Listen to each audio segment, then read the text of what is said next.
America ভেবেছিল ইরানকে হাঁটু গেড়ে বসিয়ে দেবে, কিন্তু তেহরান নতজানু হয়নি, বরং ধ্বংসস্তূপের ভেতর থেকে, আগুনের ভেতর থেকে উঠে এসেছে এক নতুন নেতা।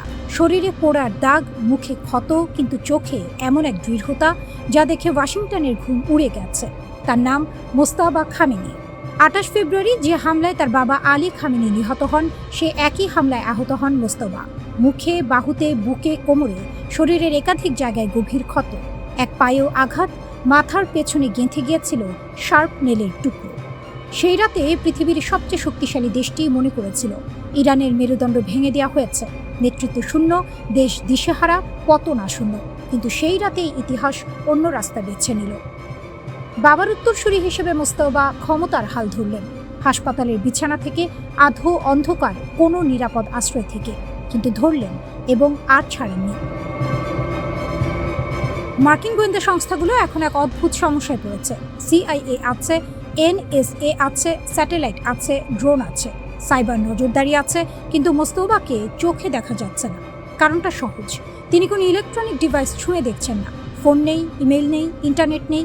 বার্তা যায় বিশ্বস্ত দূতের হাত দিয়ে, সিদ্ধান্ত জানা যায় সামনাসামনি বৈঠকে, ঠিক যেন মধ্যযুগের কোনো রণকৌশলী যাকে আধুনিক প্রযুক্তি দিয়ে ধরা যায় না। CNN একাধিক মার্কিন কর্মকর্তার বরাত দিয়ে জানিয়েছে, আমেরিকা এখন যা জানছে মোস্তফা সম্পর্কে তার পুরোটাই পরোক্ষ। যারা তার সঙ্গে দেখা করছেন তাদের কথা থেকে, যারা বার্তা বহন করছেন তাদের মুখ থেকে। এখানেই আরেকটা ভয় ঢুকে গেছে ওয়াশিংটনের মাথায়।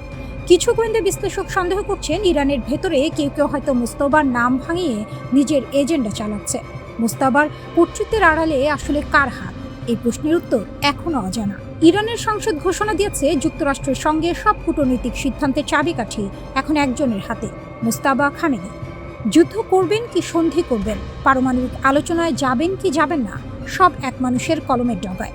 জাতীয় নিরাপত্তা কমিটির এক সদস্য সাফ বলে দিলেন, সর্বোচ্চ নেতার রায়ই চূড়ান্ত। আইনসভা এবং নির্বাহী বিভাগ সম্পূর্ণভাবে তার বিচারের ওপর ন্যস্ত। এ বিষয়ে কোনো মতভেদ নেই। এই কেন্দ্রীভূত ক্ষমতা ইরানের জন্য দুধারী তলোয়ার। একদিকে বাইরের জগতে একটা সুসংগত, অবিভক্ত মুখ উপস্থাপন করা যাচ্ছে। ট্রাম্প প্রশাসনকে বিভ্রান্ত করার কোনো সুযোগ নেই। কোনো মধ্যপন্থী কণ্ঠস্বর নেই যাকে টেনে আলাদা করা যাবে। কোনো ব্যাক চ্যানেল নেই যেখানে আলাদা কথা বলা যাবে। এদিকে মোস্তাবার পক্ষ থেকে বিবৃতি এলো, পারমাণবিক কর্মসূচি থেকে এক চুলও সরবেন না, ক্ষেপণাস্ত্র ছাড়বেন না। হরমুজ প্রণালীতে আমেরিকানদের একমাত্র জায়গা পারস্য উপসাগরের তলদেশে। এটা পরাজিতের ভাষা নয়। ইরানের প্রেসিডেন্ট মাসুদ পেজেশকিয়ান জানালেন, তিনি সম্প্রতি মোস্তাবার সঙ্গে দেখা করেছেন।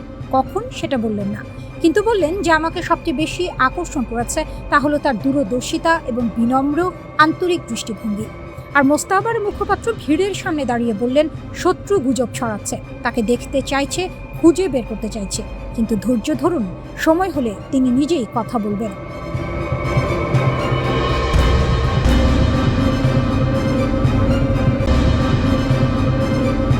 ইরানের দুই চালে কাঁপছে পুরো মধ্যপ্রাচ্য। তেলের পাইপলাইনে আগুন, হরমুজে মিসাইল আর আমেরিকার অস্ত্র ভাণ্ডারে টান। ইরান এবার এমন এক দাবার চাল দিয়েছে যা একসঙ্গে কাঁপিয়ে দিয়েছে বিশ্ব অর্থনীতি, আঞ্চলিক রাজনীতি আর আমেরিকার সামরিক অহংকার। যুদ্ধবিরতির 1 মাসও পার হয়নি, কিন্তু ইরান অপেক্ষা করেনি। 4 মে সরাসরি আঘাত করল সংযুক্ত আরব আমিরাতের বুকে। প্রশ্ন হলো, এত দেশ থাকতে আমিরাত কেন? CNN-এর বিশ্লেষণ বলছে, এর পেছনে আছে দুটি সুনির্দিষ্ট কারণ, এবং দুটোই ইরানের জন্য অস্তিত্বের প্রশ্ন। প্রথম চাল, তেলের রাজত্বে আঘাত। হরমুজ প্রণালী বন্ধ থাকলে সৌদি আরব, ইরাক, কুয়েত সবাই আটকে যায়, তেল বের করতে পারে না। বিশ্ববাজারে দাম আকাশ ছোঁয়। কিন্তু আমিরাত, তারা বসে হাসছিল, কারণ ফুজাইরা পাইপলাইন। এই বিশেষ পাইপলাইনটি হরমুজ প্রণালীকে পুরোপুরি এড়িয়ে সরাসরি ওমান উপসাগরে গিয়ে মিশেছে। মানে হরমুজ বন্ধ থাকলেও আমিরাত অনায়াসে তেল বিক্রি করতে পারে। পুরো অঞ্চল যখন জ্বালানি সংকটে ছটফট করছে, তখন আমিরাত একা বিশ্ববাজারে তেল সরবরাহ করে যাচ্ছে স্বাভাবিকভাবে। ইরানের চোখে এটা সহ্য করার মতো নয়, তাই হামলার লক্ষ্য করা হলো সেই পাইপলাইনকে। ফুজাইরার তেল কমপ্লেক্সে আগুন জ্বলে উঠল, 3 জন ভারতীয় শ্রমিক আহত হলেন, আর হামলার খবর ছড়িয়ে পড়তেই বিশ্ববাজারে তেলের দাম লাফ দিয়ে উঠল। ইরানের বার্তা স্পষ্ট, হরমুজ আমরা বন্ধ করলে পুরো অঞ্চল বন্ধ। ফুজাইরা দিয়ে পালানোর রাস্তাও আর খোলা থাকবে না। শুধু তাই নয়, হামলার ঠিক আগে ইরানের রিভলিউশনারি গার্ড একটি মানচিত্র প্রকাশ করে, যেখানে ফুজাইরাকে তাদের নিয়ন্ত্রিত অঞ্চলের অংশ হিসেবে দেখানো হয়। এটা কোনো ভুল নয়, এটা ইচ্ছাকৃত বার্তা, এই ভূমি আমাদের নজরে আছে। দ্বিতীয় চাল, ইসরায়েলের বন্ধুকে শাস্তি। ইরানের দ্বিতীয় রাগের কারণ আরও গভীর। সাম্প্রতিক যুদ্ধে আমিরাত আর ইসরায়েলের সম্পর্ক এমন এক জায়গায় পৌঁছেছে যা এর আগে কখনো দেখা যায়নি। গোয়েন্দা তথ্য বলছে, ইসরায়েল প্রথমবারের মতো কোনো আরব দেশে নিজেদের ক্ষেপণাস্ত্র প্রতিরক্ষা ব্যবস্থা এবং সেনা মোতায়েন করেছে। সেই দেশটি আমিরাত। আব্রাহাম অ্যাকর্ডের পর থেকে দুই দেশের সম্পর্ক ঘনিষ্ঠ হচ্ছিল, কিন্তু যুদ্ধের মধ্যে সেই সম্পর্ক রূপান্তরিত হয়েছে সামরিক জোটে। ইরানের কাছে এটা সরাসরি হুমকি। নিজেদের দোরগোড়ায় ইসরায়েলি সেনা এটা মেনে নিয়ে আরও প্রশ্নই নেই। তাই হামলার পরপরই তাসনিম নিউজে ইরানের সামরিক কর্মকর্তা ঘোষণা করলেন, আমিরাত যদি ইসরায়েলের ঘুঁটি হিসেবে ব্যবহৃত হয় তাহলে এমন শিক্ষা দেয়া হবে যা তারা কখনো ভুলবে না। কাঁচের ঘরে বসে আছো, একটি সুবিধাও নিরাপদ থাকবে না। হরমুজে আমেরিকাকেও সরাসরি চ্যালেঞ্জ। 4 মে আরও একটি কারণে ঐতিহাসিক। ঠিক সেই দিন আমেরিকা ঘোষণা দিল বাণিজ্যিক জাহাজ পাহারা দিয়ে হরমুজ পার করানো হবে। নাম দিল প্রজেক্ট ফ্রিডম। ইরান অপেক্ষা করল না 1 মিনিটও। সেই দিনই ছুড়ল 15টি মিসাইল, 4টি ড্রোন। সরাসরি আমেরিকান যুদ্ধজাহাজ লক্ষ্য করেও ছোড়া হলো মিসাইল। আমিরাত উপকূলের কাছে 2টো কার্গো জাহাজে আগুন ধরে গেল। দক্ষিণ কোরিয়াও জানালো তাদের একটি জাহাজও আক্রান্ত হয়েছে হরমুজে। তেহরান বলল, এটা আগ্রাসন নয়, এটা জবাব। আমেরিকা জোর করে হরমুজে ঢুকতে চেয়েছে, পরিণাম ভোগ করছে।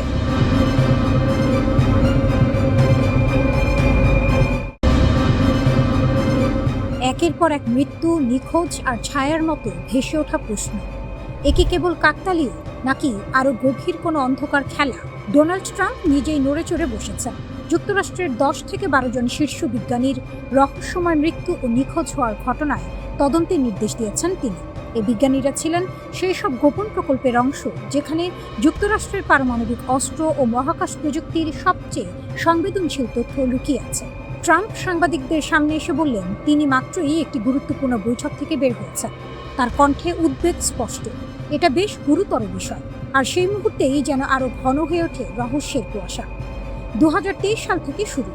একে একে হারিয়ে যেতে থাকেন যুক্তরাষ্ট্রের শীর্ষ গবেষকরা। কেউ নিখোঁজ, কেউ গুলিবিদ্ধ, কারণ মৃত্যু ঘিরে নেই কোনো ব্যাখ্যা। আর সবকিছু মিলিয়ে তৈরি হয়েছে এক অদ্ভুত প্যাটার্ন যা এখন কাঁপিয়ে দিচ্ছে পুরো আমেরিকাকে। প্রথমে আসেন স্টিফেন গার্সিয়া। 48 বছর বয়সে এই বিজ্ঞানী কাজ করতেন কানসাস সিটির ন্যাশনাল সিকিউরিটি ক্যাম্পাসে, যেখানে তৈরি হয় যুক্তরাষ্ট্রের পারমাণবিক অস্ত্রের বড় অংশের অপরমাণু উপাদান। 2025 সালের অগাস্টে নিজের বাড়ি থেকে হঠাৎ উধাও হয়ে যান তিনি। ফোন, মানিব্যাগ, চাবি সবকিছু রয়ে গেছে, শুধু নেই মানুষটি, আর নেই তার হ্যান্ডকার। তারপর আসে আরও অদ্ভুত এক ঘটনা। অবসরপ্রাপ্ত মেজর জেনারেল উইলিয়াম ম্যাককাসল্যান্ড, তিনি ছিলেন এয়ারফোর্স রিসার্চ ল্যাবের সাবেক কমান্ডার। 2026 সালের ফেব্রুয়ারিতে তিনিও নিখোঁজ। তার স্ত্রী জরুরি নম্বরে ফোন করে জানান স্বামী নিজেই আত্মগোপনের পরিকল্পনা করেছিলেন। কেন, কার ভয়ে? লস আলামোস, যেখানে জন্ম নিয়েছিল বিশ্বের প্রথম পারমাণবিক বোমা, সেই ল্যাবের সাবেক কর্মী অ্যানহোসি চাভেজ এবং পারমাণবিক সহকারী মেলিসা কেসিয়াস দুজনই 2025 সালে হেঁটে বাড়ি থেকে বেরিয়ে যান, আর ফেরেননি। সঙ্গে নেননি কোনো ব্যক্তিগত জিনিস। মহাকাশ গবেষণার হৃদয়স্থল নাসার জেট প্রপালশন ল্যাব, সেখানকার পরিচালক মনিকা জাসিন্টোরেজা 2025 সালের জুনে ক্যালিফোর্নিয়ায় হাইকিংয়ে বেরিয়ে নিখোঁজ। যেন পাহাড়ের নীরবতা তাকে গিলে ফেলেছে। এরই মধ্যে মৃত্যু হয়েছে আরও কয়েকজনের। ফ্র্যাঙ্ক মাইওয়াল্ড, মাইকেল হিটস। কোনো অপরাধের চিহ্ন নেই মৃত্যুর কারণে, যেন নীরব মৃত্যু। MITর প্লাজমা সায়েন্স অ্যান্ড ফিউশন সেন্টারের পরিচালক নুনো লুরেইলো নিজ বাড়িতে গুলিবিদ্ধ। ক্যালটেকের জ্যোতি পদার্থ বিজ্ঞানী কার্ল গ্রিলমায়ার নিজ বারান্দায় গুলিতে নিহত। আরও এক নাম জেসন থমাস, ক্যান্সার গবেষক। নিখোঁজ থাকার পর তার মরদেহ পাওয়া যায় এক হ্রদে। সবশেষে উঠে আসে নতুন এক নাম, অ্যামি এসকোরিস। মাত্র 34 বছর বয়স। অ্যান্টিগ্র্যাভিটি প্রযুক্তি নিয়ে কাজ করছিল। নিজ বাড়িতে গুলিবিদ্ধ অবস্থায় পাওয়া গেছে তার দেহ। মৃত্যুর আগে এক পডকাস্টে বলেছিলেন তার জীবন ঝুঁকিতে। এসব নাম, এসব গল্প একটি অদৃশ্য সুতোয় বাঁধা কি? অনলাইনে ছড়িয়ে পড়েছে নানা তত্ত্ব। কেউ বলছেন বিদেশি গুপ্তচর বৃত্তি, কেউ বলছেন সরকারের গোপন প্রকল্প ঢাকতেই এসব নীরব নির্মূল।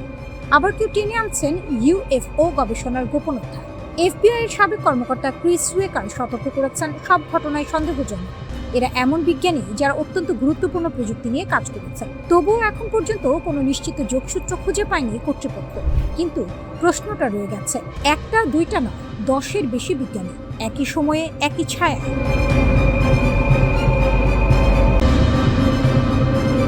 বিশ্ব রাজনীতির বর্তমান রণক্ষেত্রে যখন সাম্রাজ্যবাদী শক্তির আস্ফালন তুঙ্গে, ঠিক তখনই সার্বভৌমত্ব আর শান্তির অকুণ্ঠ প্রহরী হিসেবে বুক চিতিয়ে দাঁড়িয়েছে ইরান ও চীন।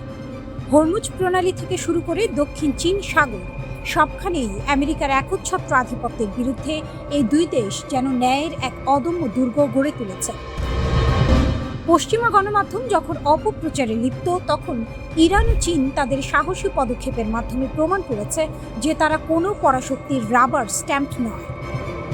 হরমুজ প্রণালীতে আমেরিকার জোরপূর্বক হস্তক্ষেপকে ইরান যেভাবে মোকাবিলা করছে, তা যেন মরার উপর খাড়ার ঘা হয়ে দাঁড়িয়েছে মার্কিন নৌবাহিনীর জন্য। মার্কিন যুক্তরাষ্ট্র নিজেদের বিশ্বের পুলিশ মনে করলেও ইরান স্পষ্টভাবে দেখিয়ে দিয়েছে যে নিজেদের জলসীমার নিরাপত্তা রক্ষা করা তাদের আইনি ও নৈতিক অধিকার। ইরান কেবল নিজের ভূখণ্ড নয়, বরং আন্তর্জাতিক আইন রক্ষার লড়াইয়ে অগ্রণী ভূমিকা পালন করছে। আমেরিকার তথাকথিত শান্তি আলোচনার আড়ালে যে প্রতারণা, তা ইরান শুরু থেকেই ধরে ফেলেছে। তাই যখনই আমেরিকা যুদ্ধবিরতির শর্ত ভঙ্গ করে, ইরান তখনই গর্জে ওঠে।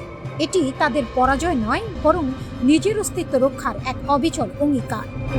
অন্যদিকে চীন বিশ্বমঞ্চে আবির্ভূত হয়েছে এক শান্তিবাদী ও দূরদর্শী শক্তি হিসেবে। প্রেসিডেন্ট শি জিনপিং এর মধ্যপ্রাচ্য বিষয়ক 4 দফা প্রস্তাব কেবল কথার ফুলঝুরি নয়, বরং এটি একটি সুশৃঙ্খল বিশ্ব ব্যবস্থার রূপরেখা। যখন আমেরিকা প্রশান্ত মহাসাগরের বুকে সামরিক মহড়া দিয়ে পাকা ধানে মই দিচ্ছে এবং ফিলিপাইনের মাটিতে 17,000 সেনা নামিয়ে উত্তেজনা সৃষ্টি করছে, তখন চীন ধৈর্য ও সাহসের পরিচয় দিচ্ছে। বেইজিং বারবার মনে করিয়ে দিচ্ছে যে বহির্বিশ্বের এই সামরিক উপস্থিতি কেবল অশান্তিই বয়ে আনবে। চীন চায় অঞ্চলের নিরাপত্তা ও অর্থনৈতিক উন্নয়ন, যা মার্কিন সামরিক গুন্ডামির সম্পূর্ণ বিপরীত। অনেকে হয়তো ইরান ও চীনের মধ্যে ফাটল ধরানোর চেষ্টা করছে, যেমনটা হরমুজ প্রণালীতে চীনের জাহাজ সান প্রফিট এর ঘটনা নিয়ে রটানো হচ্ছে। কিন্তু মনে রাখতে হবে, যুদ্ধক্ষেত্রে কৌশলগত পদক্ষেপ এবং বন্ধুত্বের সংজ্ঞা এক নয়। ইরান যদি কঠোর নিরাপত্তা ব্যবস্থা বজায় রাখে, তবে তা পুরো অঞ্চলের স্থিতিশীলতার স্বার্থে। পশ্চিমা শক্তিগুলো চায় ইরান ও চীনের মধ্যে ভুল বোঝাবুঝি তৈরি করতে, যেন তারা নিজের নাক কেটে পরের যাত্রা ভঙ্গ করতে পারে। কিন্তু দুই দেশের সুদৃঢ় কৌশলগত অংশীদারিত্ব এই প্রোপাগান্ডা ভাঙার জন্য যথেষ্ট।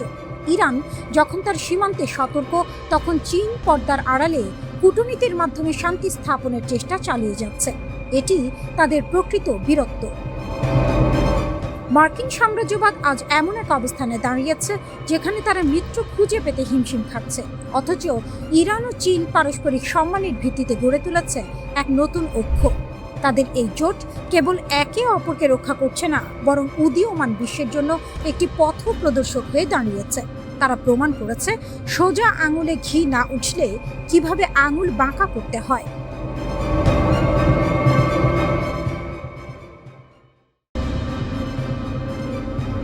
ওয়াশিংটনের আকাশে এখন যুদ্ধের মেঘের চেয়েও ঘনীভূত ধোঁয়াশা।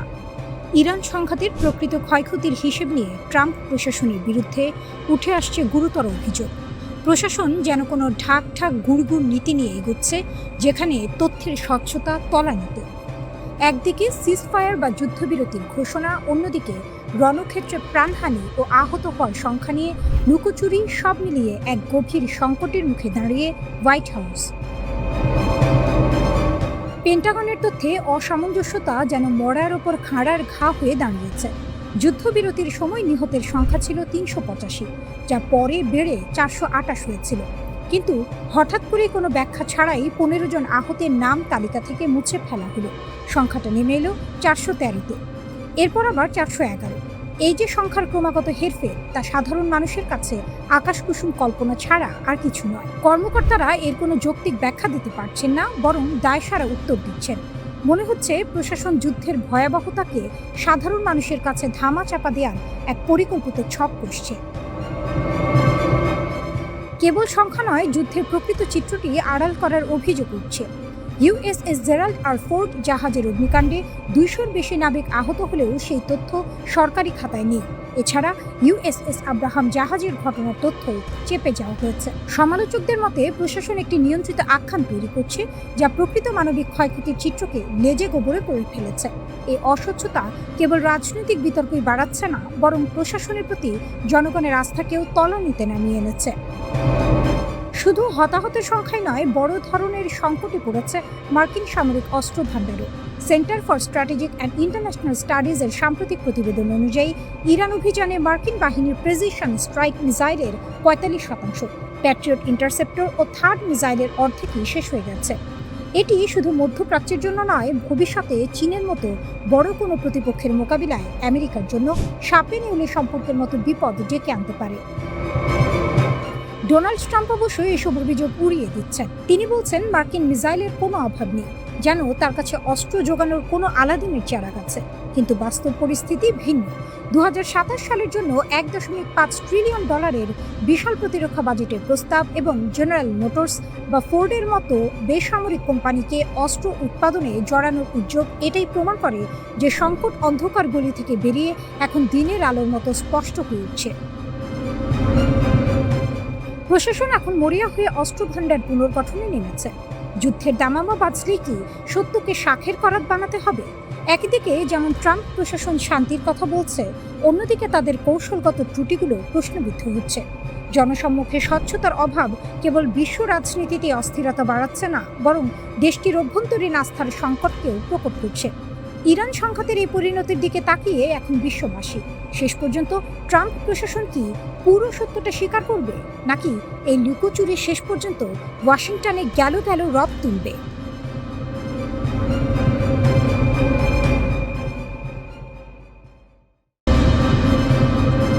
রিজার্ভ ইঞ্জিনিয়ারিং এর ফাঁদে আমেরিকা, ঘুঁটি সাজাচ্ছে তেহরান।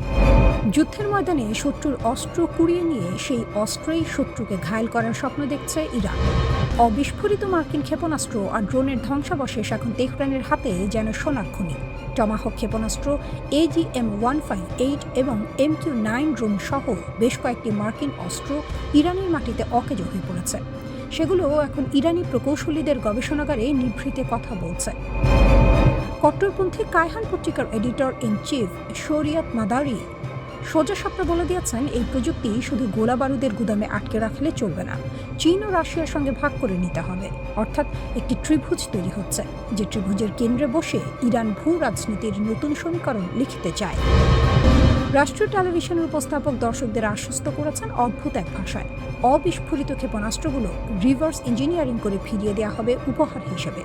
কার উপহার, কাকে, সেটা বলার অপেক্ষা রাখে না। শত্রুর তীরে শত্রুকে বিঁধে দেওয়ার এই পরিকল্পনা নতুন নয় ইরানের কাছে। 2011 সালে RQ-170 ড্রোন ধরে ফেলা এবং মার্কিন হক ক্ষেপণাস্ত্রের অনুকরণ করে অস্ত্র তৈরির ইতিহাস ইরানের ঝুলিতে আগে থেকেই আছে। তেহরান সিটি কর্পোরেশনের কর্মকর্তা এহসান খারামিদ ঘটনাটিকে কেবল সামরিক সাফল্য বলতে নারাজ। তার ভাষায় এটি একটি বুদ্ধিবৃত্তিক যুদ্ধের সূচনা। উদ্ধার করা সরঞ্জামগুলো নাকি মার্কিন প্রযুক্তির এমন গোপন স্তর উন্মোচন করতে পারে যা এতদিন পর্দার আড়ালে ছিল। অর্থাৎ রণক্ষেত্রের ধুলোয় মিশে যাওয়া প্রতিটি অবিস্ফোরিত ক্ষেপণাস্ত্র ইরানের চোখে একটি খোলা বই। মধ্যপ্রাচ্য বিশ্লেষক এহসান তার দাসী হিসাব কষেছেন অন্যভাবে। তার মতে এই পরিস্থিতিতে যুক্তরাষ্ট্রকে নতুন অস্ত্র তৈরিতে $বিলিয়ন ঢালতে হবে। অনুকরণ ঠেকাতে প্রযুক্তির নকশা বদলাতে হবে বারবার। সামরিক পরিকল্পনায় আনতে হবে আমূল পরিবর্তন। সহজ কথায় আমেরিকার পকেটে হাত দিয়েছে ইরান, আর হাতটা বেশ গভীরে ঢুকেছে। কট্টরপন্থী ও সরকারপন্থী অনলাইন মহলে উৎসবের আমেজ। আমাদের জন্য ভালো খবর, আমাদের জন্য খারাপ খবর, এই স্লোগান ছড়িয়ে পড়েছে সামাজিক মাধ্যমে। কেউ কেউ আবার এক ধাপ এগিয়ে ভবিষ্যৎবাণী করছেন, উদ্ধার করা প্রযুক্তির ব্যাপক উৎপাদন শুরু হবে শিগগিরই। কিন্তু এই উৎসবের আড়ালে প্রশ্নটা থেকেই যায়, রিভার্স ইঞ্জিনিয়ারিংয়ের স্বপ্ন আর বাস্তবতার মধ্যে ফারাকটা কতটুকু? ক্ষেপণাস্ত্রের বাইরের খোল পাওয়া আর ভেতরের প্রযুক্তি আয়ত্ত করা, এ দুটো এক কথা নয়। তবু তেহরান আজ সেই বাজি ধরেছে, শত্রুর অস্ত্র কাঁধে তুলে নিয়ে শত্রুর দিকেই তাক করছে ইরান।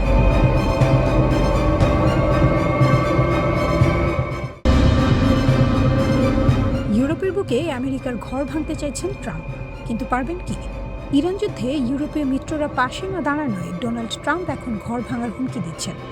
জার্মানি, ইতালি, স্পেন একে একে সব দেশ থেকে মার্কিন সেনা সরিয়ে নেওয়ার কথা বলছেন তিনি। কিন্তু বলা আর করা যে এক কথা নয়, সেটা ট্রাম্প নিজেও জানেন। শুরুটা হয়েছিল জার্মান চ্যান্সেলর ফ্রিডরিখ মেটসের একটি মন্তব্য থেকে। তিনি সরাসরি বলে দিলেন, ইরান যুদ্ধে আমেরিকা অপমানিত হচ্ছে এবং ট্রাম্প প্রশাসনের কাছে কোনো যৌক্তিক কৌশল নেই। কথাটা সত্যি হোক বা না হোক, ট্রাম্পের গায়ে লেগেছে। রাগে ফুঁসে উঠে তিনি ট্রুথ সোশ্যালে মেটসকে কটাক্ষ করলেন আর সঙ্গে ঘোষণা দিলেন জার্মানি থেকে 5,000 সেনা ফিরিয়ে আনা হবে। শুধু জার্মানি নয়, ইতালির প্রধানমন্ত্রী জর্জিয়া মেলোনি, যাকে ট্রাম্প একদিন প্রিয় বন্ধু বলতেন, তিনিও ইরান যুদ্ধের সমালোচনা করায় ট্রাম্পের রোষের মুখে পড়েছেন। ব্রিটিশ প্রধানমন্ত্রী স্টারমারকে উইনস্টন চার্চিল নন বলে খোঁচা দিতেও ছাড়েননি তিনি। স্পেন প্রসঙ্গে ট্রাম্পের মন্তব্য আরও তেতো। স্পেনের ভূমিকা ছিল একেবারেই ভয়ঙ্কর, কিন্তু এই রাগের আগুনে ঘি ঢেলেছে আসলে ইরান। যে দেশকে দশকের পর দশক ধরে কোণঠাসা করে রাখার চেষ্টা হয়েছে, সেই ইরান আজ এমন এক অবস্থানে দাঁড়িয়ে যে পুরো পশ্চিমা জোটের কপালে ভাঁজ পড়েছে।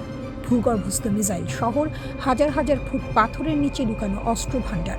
এই ইরানকে সামরিকভাবে ঘায়েল করা যাচ্ছে না। যুদ্ধ দীর্ঘ হচ্ছে, খরচ বাড়ছে, আর পশ্চিমা মিত্রদের মধ্যে ফাটল চড়া হচ্ছে। ইরান কার্যত নিজে না লড়েও শত্রুর শিবিরে ভাঙন ধরিয়ে দিচ্ছে। এটাই তার সবচেয়ে বড় কূটনৈতিক জয়। এবার আসা যাক আসল প্রশ্নে, ট্রাম্প কি সত্যি ইউরোপ থেকে সেনা সরাতে পারবেন? পেন্টাগনের হিসাব বলছে শুধু জার্মানি, ইতালি আর স্পেনে মোট 53,000-এর বেশি মার্কিন সেনা আছেন।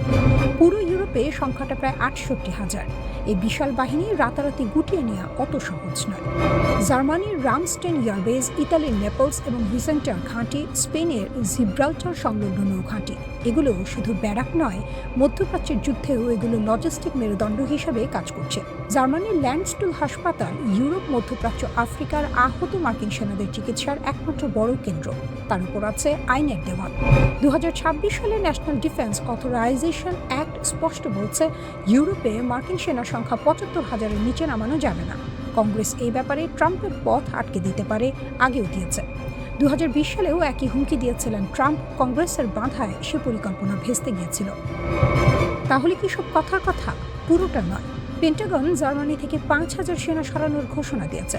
এটা প্রতীকী হলেও বার্তাটা স্পষ্ট। ইউরোপীয় মিত্ররা যদি আমেরিকার যুদ্ধে কাঁধ না মেলায়, তাহলে আমেরিকার ছাতাও সরে যাবে। কিন্তু এই ছাতা সরানো যতটা সহজ বলছেন ট্রাম্প, বাস্তবে ততটা নয়। আর ইরান সেটা জানে বলেই নির্বিকারে বসে শত্রুর ঘরের আগুন দেখছে।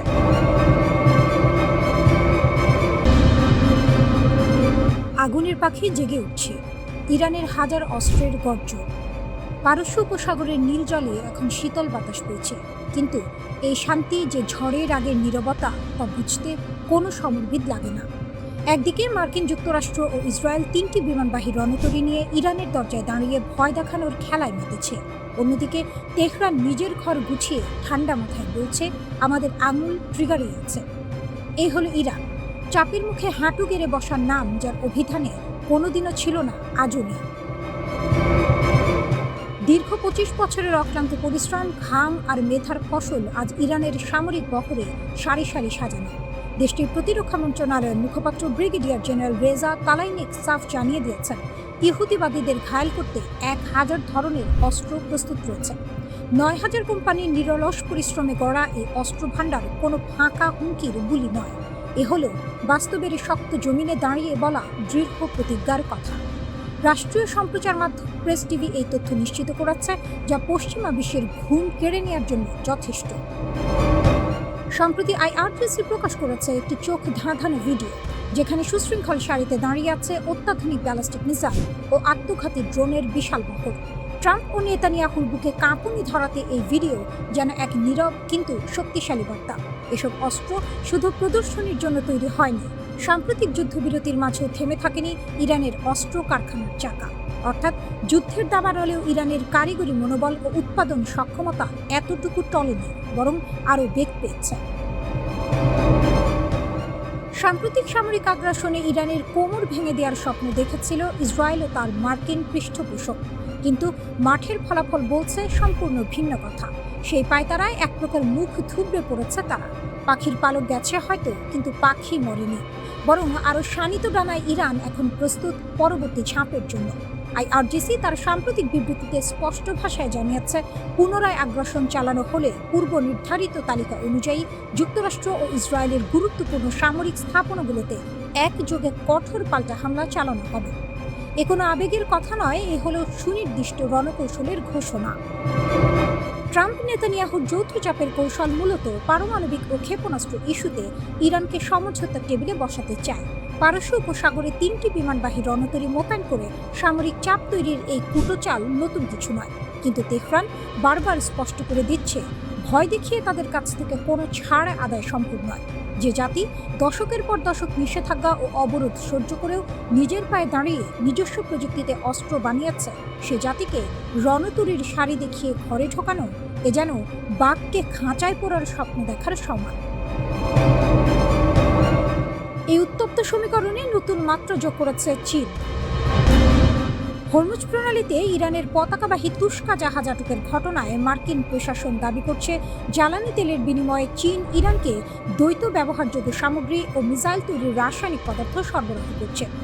স্বয়ং ট্রাম্প বিষয়টি উল্লেখ করে জানিয়েছেন, এটি আমেরিকার জন্য মোটেও সুসংবাদ নয়। তবে বেইজিং পুরো অভিযোগ উড়িয়ে দিয়ে বলেছে, ইরানের সাথে চীনের স্বাভাবিক বাণিজ্যিক সম্পর্কে তৃতীয় পক্ষের নাক গলানো কোনোভাবেই গ্রহণযোগ্য নয়।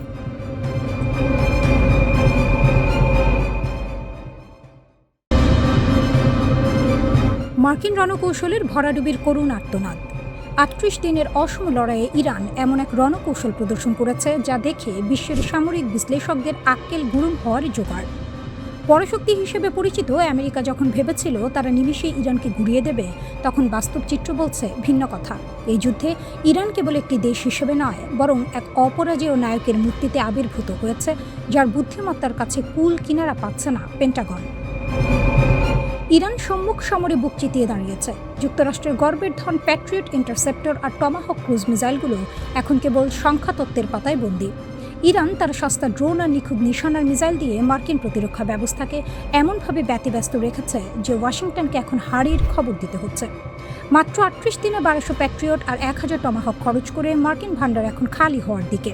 ইরানের ড্রোনগুলো যখন ঝাঁকে ঝাঁকে মার্কিন রণতরী আর ঘাঁটির দিকে ধেয়ে গেছে, তখন সেই সস্তা ড্রোন ঠেকাতে লাখ লাখ ডলারের দামি ক্ষেপণাস্ত্র ব্যবহার করে পেন্টাগন এখন নিজের পায়ে নিজেই কুড়াল মেরেছে। এই যুদ্ধের ময়দানে ইরান প্রমাণ করেছে যে কেবল আধুনিক প্রযুক্তিতে আকাশকুসুম কল্পনা করলেই যুদ্ধ জেতা যায় না। তার জন্য চাই অদম্য সাহস আর কৌশলী পরিকল্পনা। মার্কিন সেনারা যখন $৫.৬ বিলিয়ন গোলা বারুদ খরচ করে ভেবেছে তারা বিজয়ী, ইরান তখন ছায়াযুদ্ধের কৌশলে তাদের নাজেহাল করে ছেড়েছে। পেন্টাগন যে ক্ষেপণাস্ত্রগুলো রাশিয়া বা চীনের মতো পরাশক্তির জন্য তুলে রেখেছিল, পারস্যের এই বীরদের ঠেকাতেই সেগুলো সব জলবৎ তরলং হয়ে গেছে। ১১০০টি JASSM-ER ক্ষেপণাস্ত্রের অপচয় প্রমাণ করে ইরানের প্রতিরক্ষা ব্যূহ ভেদ করে মার্কিনীদের জন্য ছেলে খেলার মতো সহজ নয়। যেখানে প্রতিদিন $1 বিলিয়ন খরচ করে আমেরিকা এখন দেউলিয়া হওয়ার পথে, সেখানে ইরান অত্যন্ত শান্ত মাথায় তাদের তুরুপের তাসগুলো খেলছে। আমেরিকার প্রতিরক্ষা ব্যবস্থা এখন তিলকে তাল করা দম্ভ থেকে সরে এসে কংগ্রেসের কাছে হাত পাচ্ছে। সিনেটের সশস্ত্র সেবা কমিটির প্রধান জ্যাক রিড যখন এই ঘাটতি পূরণে বছরের পর বছর সময়ের কথা বলছেন, তখন তেহরানের ঘরে বইছে বিজয়ের হাওয়া। ইরান কেবল নিজের ভূমি রক্ষা করেনি, বরং বিশ্বজুড়ে যুক্তরাষ্ট্রের সামরিক ভারসাম্যের ভিত নাড়িয়ে দিয়েছে। ইউরোপ ও এশিয়া থেকে অস্ত্র সরিয়ে এনেও যখন ইরানের অগ্রযাত্রা রোখা যাচ্ছে না, তখন বোঝাই যায় যে পারস্যের এই বীরেরা কতটা শক্ত ইটের জবাব পাটকেলে দিতে জানে। এই পরিস্থিতি নিয়ে জ্যাক রিড গভীর উদ্বেগ প্রকাশ করেছেন। তিনি বলেছেন, এখন যে গতিতে অস্ত্র ব্যবহার ও উৎপাদন হচ্ছে তাতে ঘাটতি পূরণ করতে কয়েক বছর পর্যন্ত সময় লেগে যেতে পারে। এই কারণেই পেন্টাগন অতিরিক্ত অর্থের জন্য কংগ্রেসের কাছে আবেদন করেছে। তবে প্রশ্ন উঠছে, মার্কিন প্রতিরক্ষা শিল্প এত দ্রুত এই বিপুল পরিমাণ দামি অস্ত্র তৈরি করতে পারবে কিনা। এই যুদ্ধ আরেকটি বড় দুর্বলতাও সামনে এনে দিয়েছে। দেখা যাচ্ছে তুলনামূলক সস্তা ড্রোন বা সাধারণ হামলা ঠেকাতে যুক্তরাষ্ট্রকে কোটি কোটি ডলারের আকাশ প্রতিরক্ষা ক্ষেপণাস্ত্র ব্যবহার করতে হচ্ছে। বিশ্লেষকদের মতে এই পদ্ধতি দীর্ঘমেয়াদে টেকসই নয়। Center for strategic and international স্টাডিজের বিশেষজ্ঞ মার্ক এফ ক্যানসিয়ান সতর্ক করে বলেছেন, যুদ্ধ শুরুর আগেই অনেক গুরুত্বপূর্ণ অস্ত্রের মজুদ কম ছিল, আর এখন তা আরও বিপজ্জনক অবস্থায় পৌঁছেছে।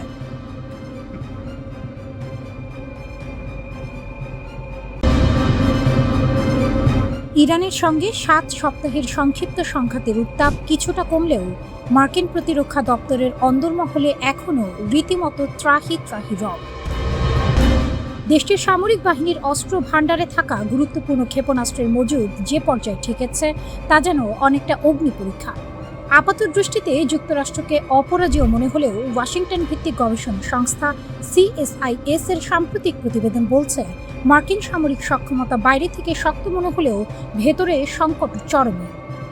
ইরানের সঙ্গে যুদ্ধে যুক্তরাষ্ট্র তাদের প্রিসিশন স্ট্রাইক মিসাইলের অন্তত ৪৫% ব্যবহার করে ফেলেছে।